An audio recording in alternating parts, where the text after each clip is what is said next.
ओम शांति। रक्षाबंधन का आध्यात्मिक महत्व अथवा रक्षा सूत्र का महत्व।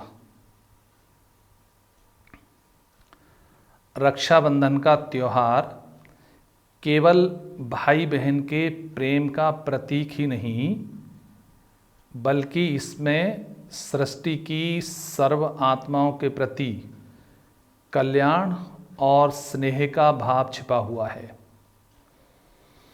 परम पिता परमात्मा शिव पुरुषोत्तम संगम युग पर आकर राखी का पावन धागा बांधते हैं।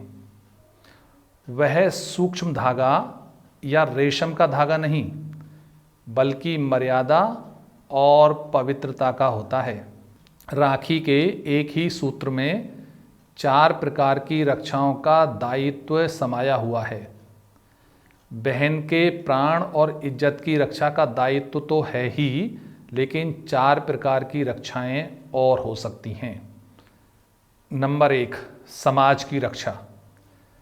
प्रत्येक भाई को अपनी बहन और परिवार की मान मर्यादा की रक्षा के साथ साथ अपने समाज की भी रक्षा करनी चाहिए।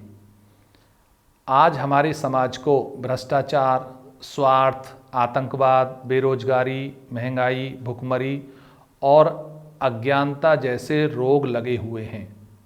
प्रत्येक बहन को अपनी रक्षा के साथ साथ समाज की रक्षा की प्रतिज्ञा भी अपने भाई से करवानी चाहिए। स्वयं की रक्षा।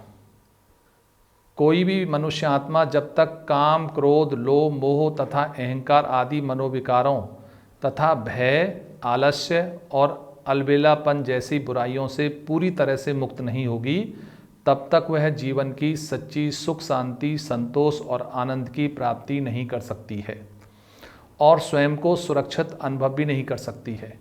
इसके अलावा शराब, बीड़ी, सिगरेट और कुसंग भी आदमी के जीवन को बहुत नुकसान पहुंचाते हैं। यदि बहनें अपने भाइयों का भला चाहती हैं तो रक्षाबंधन के दिन अपने भाई की कलाई पर राखी बांधते समय भाई को इन मनोविकारों, बुरे व्यसनों और कुसंग से हमेशा के लिए दूर रहने की शपथ अवश्य दिलानी चाहिए। तीसरी है राष्ट्र और विश्व की रक्षा।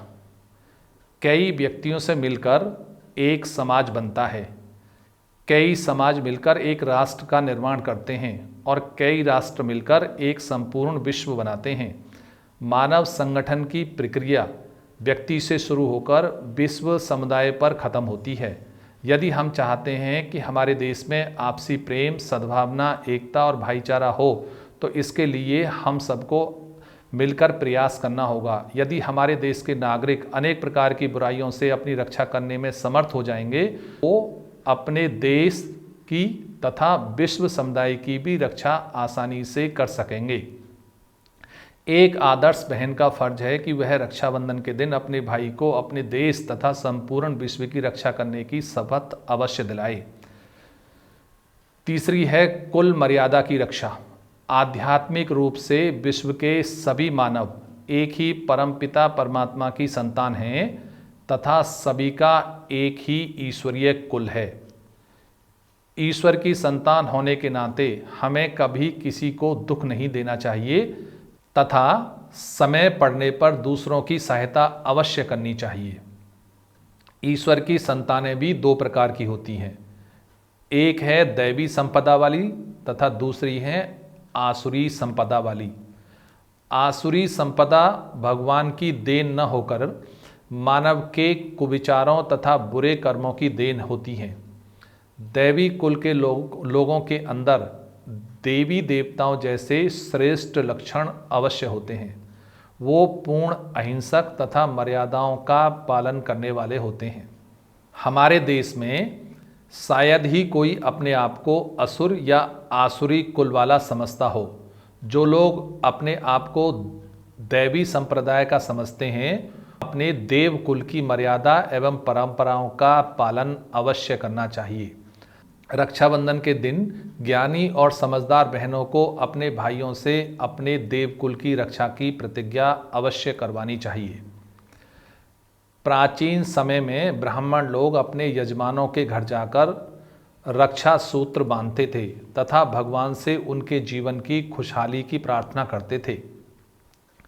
पत्नियां भी अपने पति की कलाई पर पवित्रता का प्रतीक राखी बांधा करती थीं और पति ब्रह्मचर्य व्रत का पालन करते हुए उनकी पवित्रता की रक्षा करते थे। बाद में बहनें अपने भाइयों की कलाइयों पर राखी बांधने लगीं और अब स्वयं परम पिता परमात्मा शिव आकर अपने आत्मा रूपी बच्चों को देश, कुल, राष्ट्र एवं स्वयं और विश्व की रक्षा की प्रतीक राखी बांध रहे हैं। आइए हम रक्षाबंधन के पावन पर्व पर अपने आप को अनेक प्रकार के मनोविकारों, बुरे व्यसनों तथा कुसंग से बचाने की प्रतिज्ञा प्रभु से करें। यही सच्चा रक्षाबंधन है। ओम शांति।